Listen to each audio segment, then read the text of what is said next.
me all over again, because why not? I do.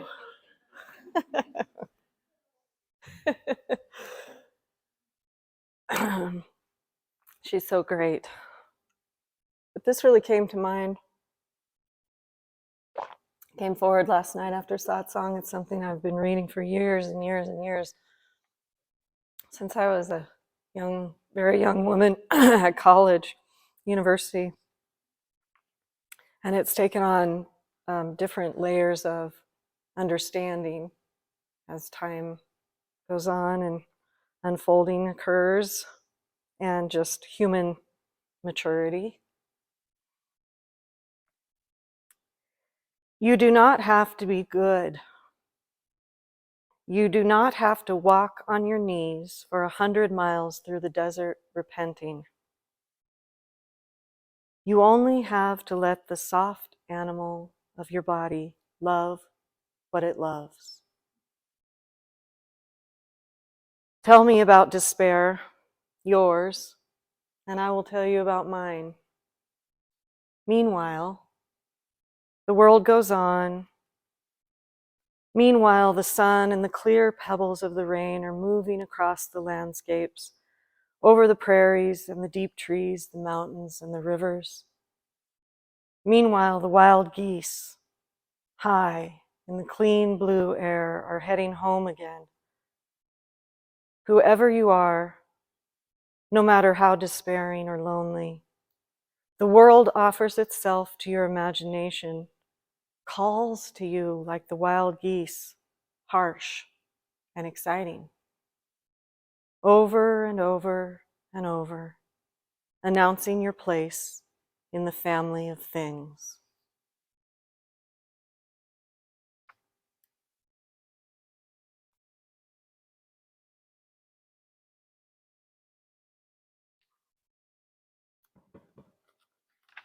So easy to forget that we can talk about effort. Does it require effort? Or is it effortlessness I'm supposed to go for? Is it this, should I apply discipline and a practice? Or is it, I should be doing absolutely nothing because I am absolutely nothing? Or should I, and I should have, and oh, if I would have only.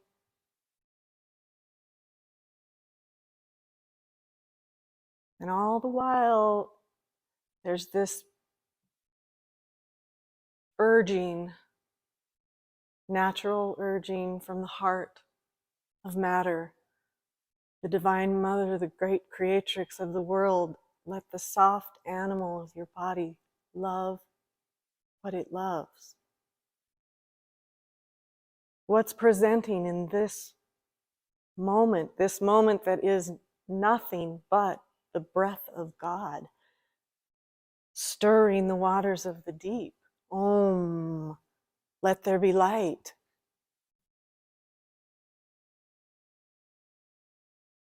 Let there be love. Let there be dancing.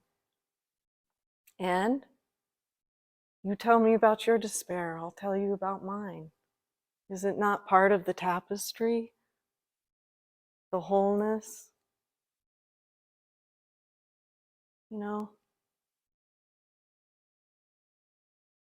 This teaching has always, when I really sit down, what is there to say?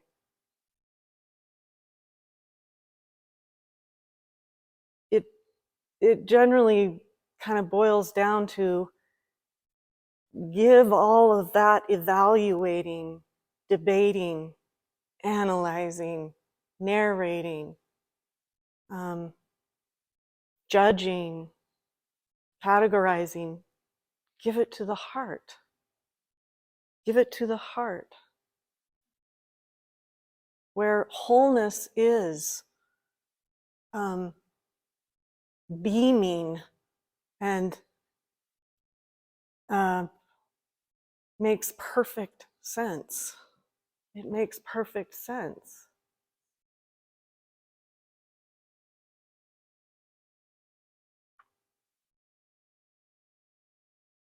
Where compassion and innocence and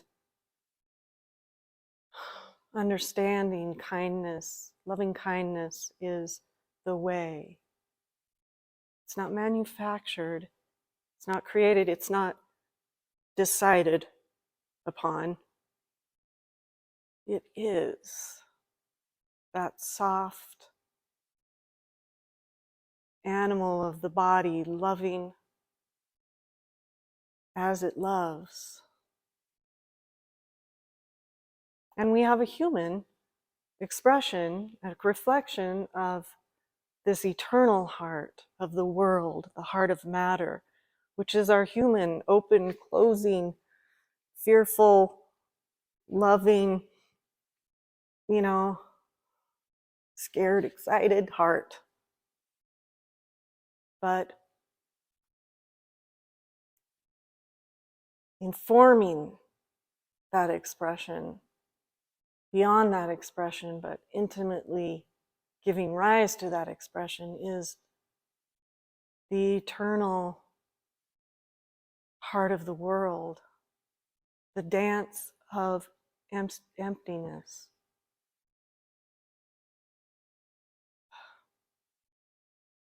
This, you know,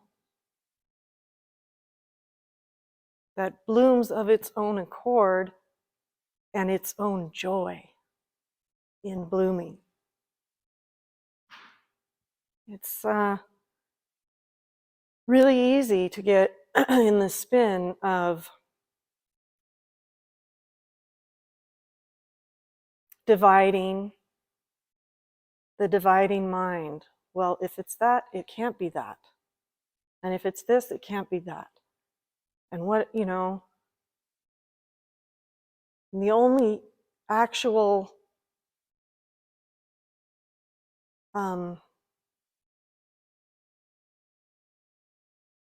way is here and now, right now, without that mediation, the directness of it, so that the pure intelligence, the wisdom, the loving wisdom, what Trung Pa called the basic goodness, arises into and as the responsiveness of itself living itself. Why do the geese build their nests and have their babies and then fly back to their home? The salmon swim upriver. It's like what somebody was reading last night about, do the flowers toil and spin? Are they evaluating their progress? Are they evaluating their progress? And then we have this concept of, well, that's nature, that's not me.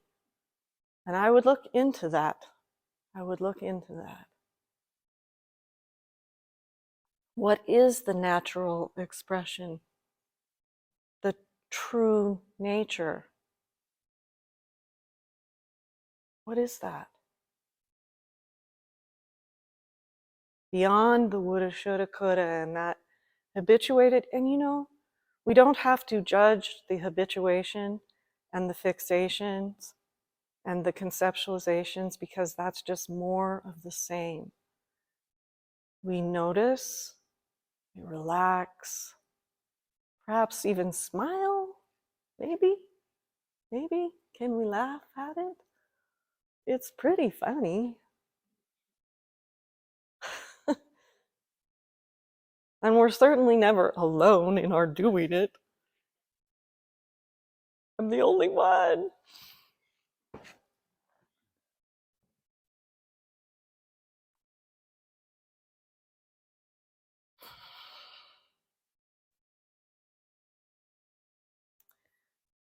I have a sister, her name is Adrienne, and she's been a yoga teacher for, I don't know, since she was like 18 years old. She's just a couple of years younger than me. And if you went to her class, you would hear the word soften a lot. I used to be a runner and, high achieving nurse, and all of this stuff. And I liked it. It was a groovy life. But I would just be like, man, she just says soften like literally all the time, soften, soften, soften, soften. But I really love that word. I've come to really enjoy that word, It has such a naturalness to it, I like it. I enjoy it more than yield, yielding or even sometimes surrender or letting go. It's just soften. You can feel it in the animal body that loves what it loves. Just soften.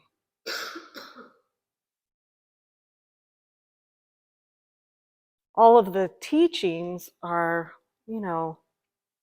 sometimes they're meant to light a fire or to elicit some struggle, because sometimes that's what it takes to get a exhaustion. Somebody was calling it the exhaustion of like, I just can't take it anymore. And in that exhaustion, you can feel that softening as well. There's a softening there. But it really is only that evaluating radio station within consciousness that is ever going to, try and, okay, the tapestry of totality, the absolute, the ground of our being, the fundamental expression is somehow different than the threads themselves.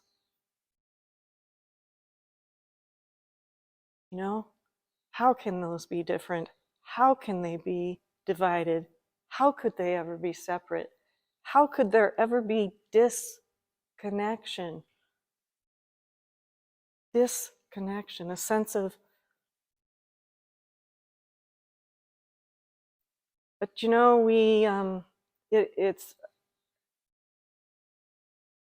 I found it interesting and actually very surprising how there was a struggle around giving up a sense of disconnection, because in that sense of disconnection was also the sense of like, connecting. I could connect to God, connect to existence, connect to other people, connect to my essential nature. And when disconnection is resolved, connection is no longer a thing. You see that? Because what is, and there's no opposite to it. It doesn't have an opposite. We are that. We can't be divided or disconnected or separate from it. But that idea of separateness, that is, I call it the me, the separate self, whatever. There's all kinds of names.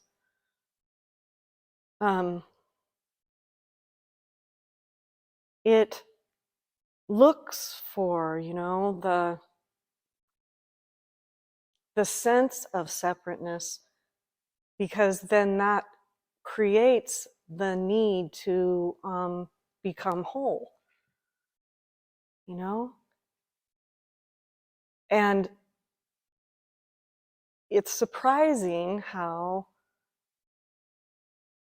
when that begins to fall out of perception, fall out of experience, dare I say, die out, there's a real grabbing. There's a real grabbing. Wait a minute, there can be a real grabbing for that back.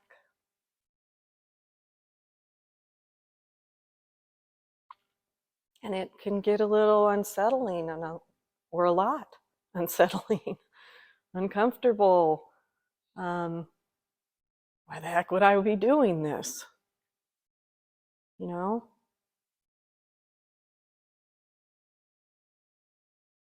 All the notions of me and God are dissolving. Me and this, me and that, me.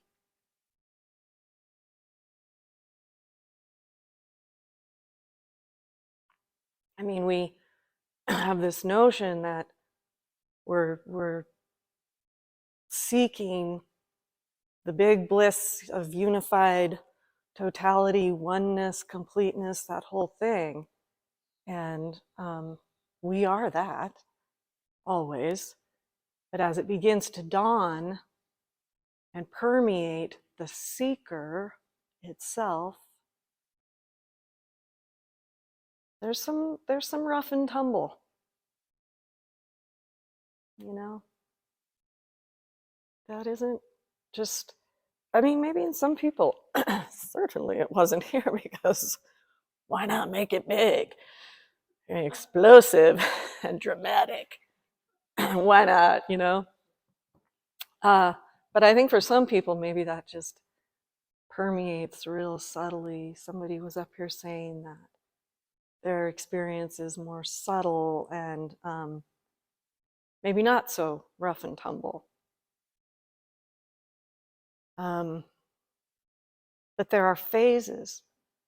There are phases of, you know, burning down, bone and ash, where it's everything, everything, everything, down to the roots of what this separateness believes. And it, you know, it's a change of occupancy. So perception changes, physiology changes, navigation changes, the way of being, the orientation, the felt sense of one's self, and also beyond that.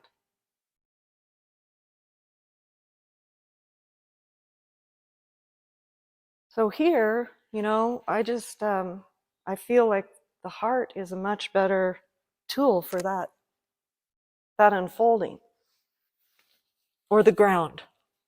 Give it to the heart of compassionate, the she who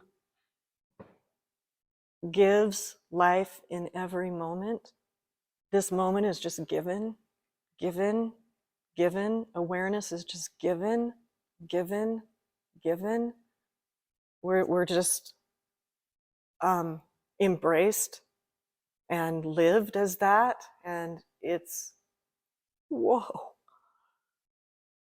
That wonder, that awe, that arising of miraculousness and gratitude softens the unfolding. It's the solvent. Some of us can just give way in the immediacy as and to the ground for just a immediacy of liberation. Immediacy of liberation. As it happens, you might say, it also just resolves and liberates simultaneously.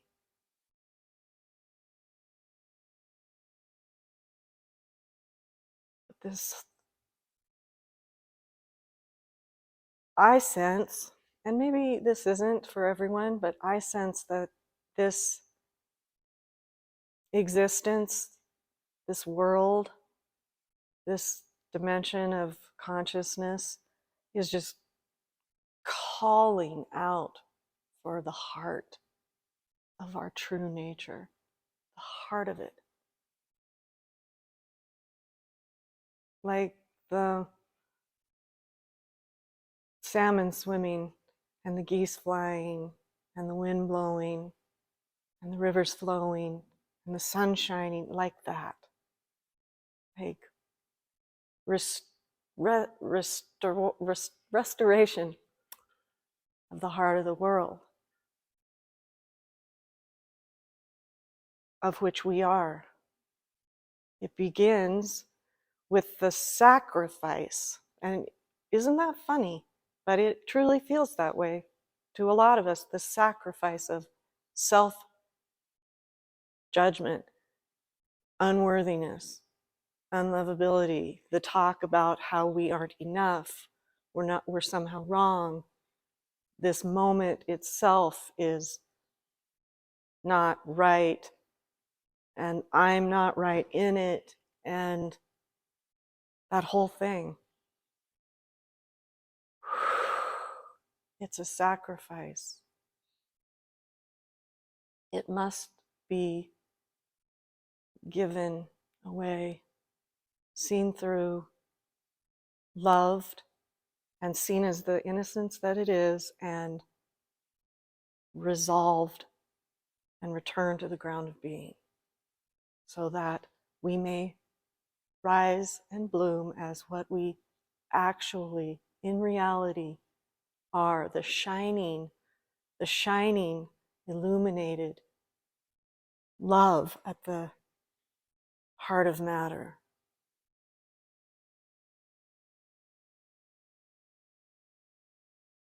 As thy will be done, on earth as it is in heaven.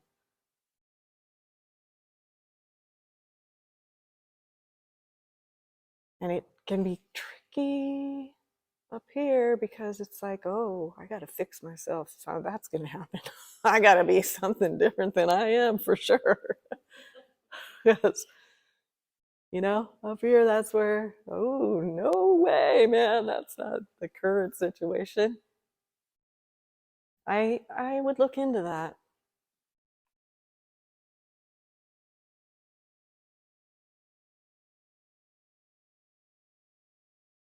The evaluator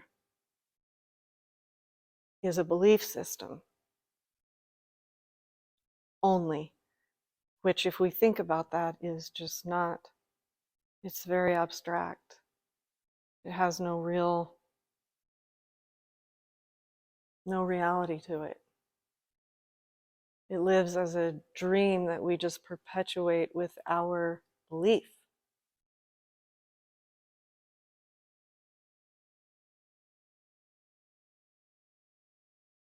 And then we can feel badly about that if we want to. Oh man, we're crazy.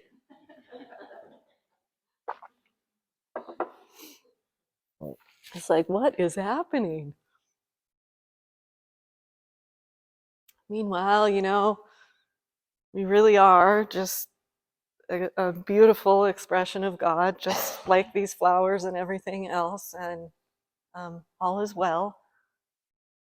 And, you know,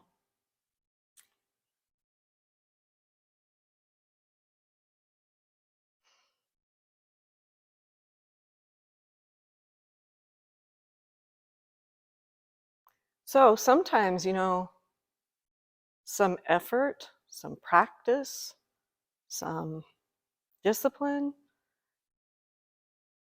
some hardcore, absolute, ultimate reality type teachings are needed. Other times, you know, one is sensing the effortlessness of the flow of the, you know, reality as she rises from the potential, the ripe, roaring potential of silence. And sometimes just, neither one of those. I think I sense, and I personally have experienced that sincerity, earnestness, you might call it, is really key. What is actually happening? What is the orientation towards it?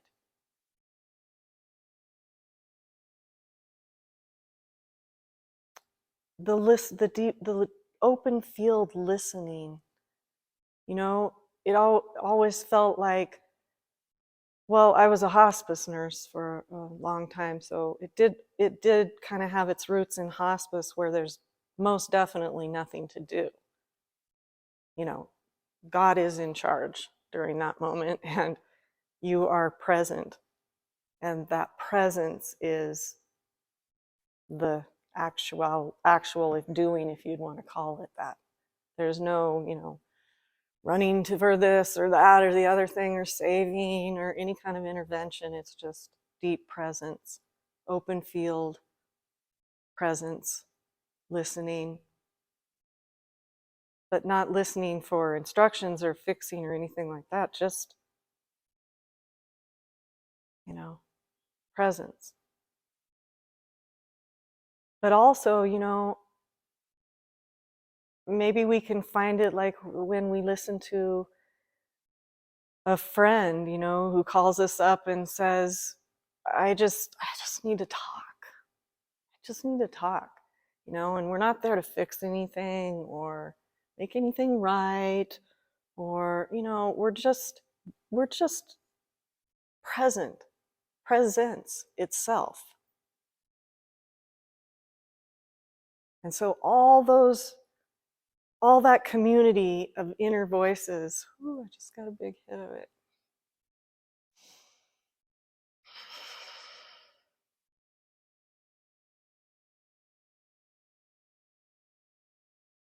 That are just sort of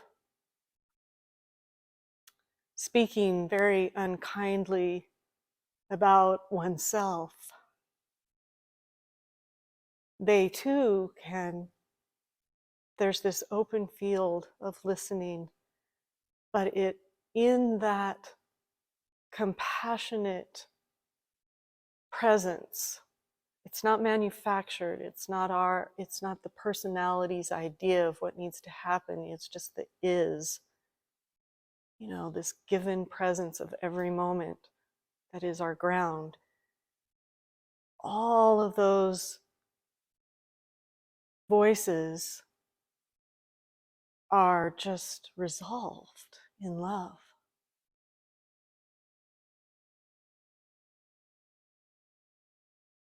It's even less than, oh, I love you. It's less than that. It is a spontaneous redemption, which means a return to origin. That's what redemption means. A return to originality. Originality. Our original divinity.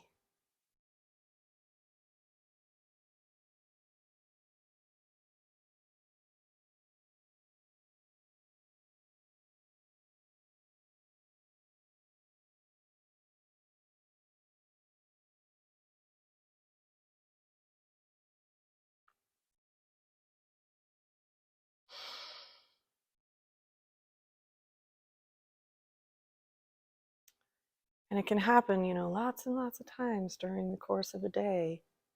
So then possibly frustration or despair, all of that can come in. And you know what? Okay, that too.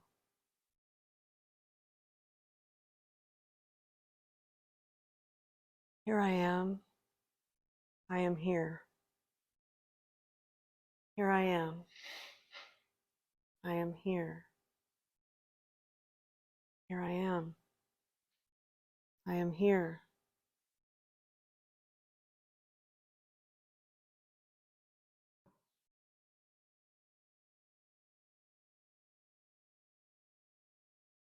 It's undeniable. All the rest can kind of be debated. Sort of debatable. I am here. Here I am. It's undeniable. And it's the power of presence, of the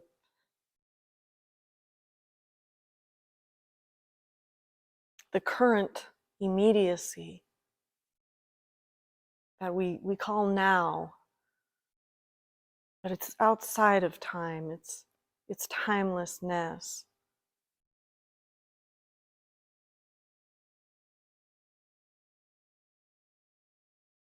Giving itself miraculously in every single piece of time. I mean, this is all a miracle. I don't know if any of you have had the experience of the, going to the ground all the way and, existence doesn't have to exist. Existence exists out of love and love only. Whoa. Are you kidding me? All of these electrons and even particles smaller than that. I mean, what? We're 99.9% space? Holding together as this beauty? I mean, as Dr. Hawkins used to say, if I go deeply into that, the talk will necessarily end because it's like,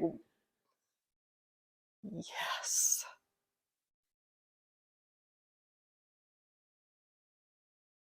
But we can all relate, this is nobody more than another, at some point have been just walking around kind of grumbling about the itchiness of this particular shirt and the da da da da da.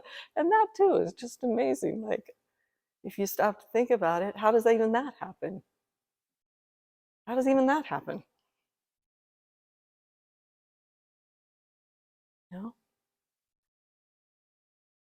So this sense of at the core of something isn't right. Something is unlovable, it's unworthy, whatever our particular flavor of that is. Dissatisfying, incomplete, unworthy, whatever.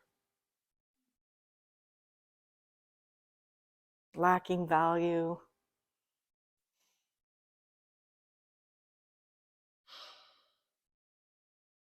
Is a figment of our imagination that has just been given a tremendous amount of importance as a separate entity that wants to hang on for dear life, but is quickly, gracefully, divinely going home to the truth. I mean, it just can't stand in this particular time on our planet. It can't. We're at the end of that. Strangely, but understandably and innocently, whatever that process is within consciousness that maintains separateness, it feels like a death when it goes, and will kind of, I don't mean to say it's an entity because it's just a function, it's just a function within consciousness, but it, like anything else, has fear about going, you know? And yet it doesn't really exist. So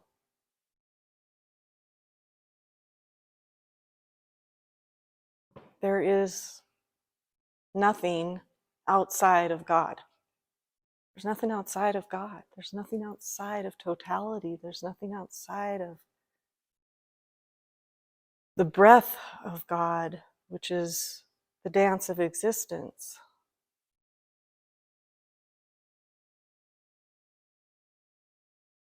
We can take refuge, you know, in loving awareness is, presence is, I am here, here I am. It's a refuge as we navigate these waters of unfolding, you know, awakened consciousness and the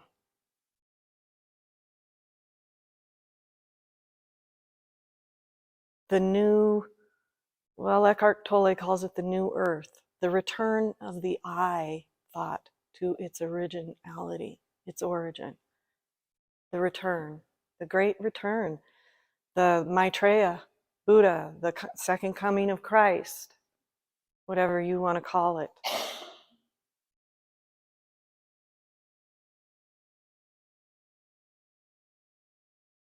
Resurrection.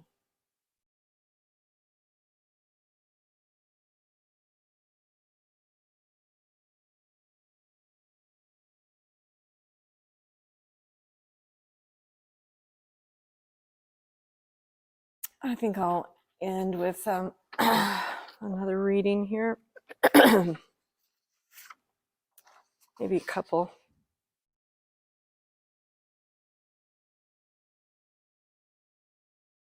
I guess I had written here something that came forward as maybe the compass for this talk this morning. Inhabit the cave of the heart with your attention and loving presence.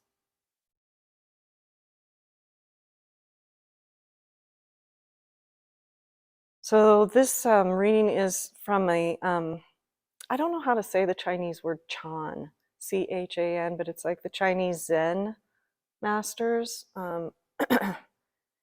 His name is Su Yun, and I just love this. It's called Searching. He lived to be like 120 years old and was a real famous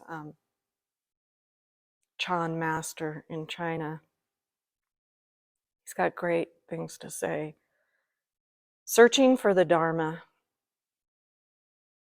We've traveled up 10,000 steps in search of the Dharma. So many long days in the archives, reading, copying, reading, copying.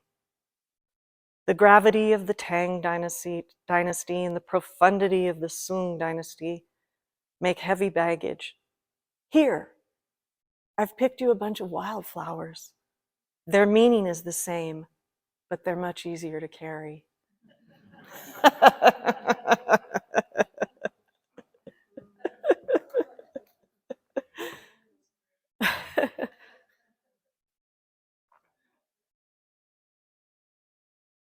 You know?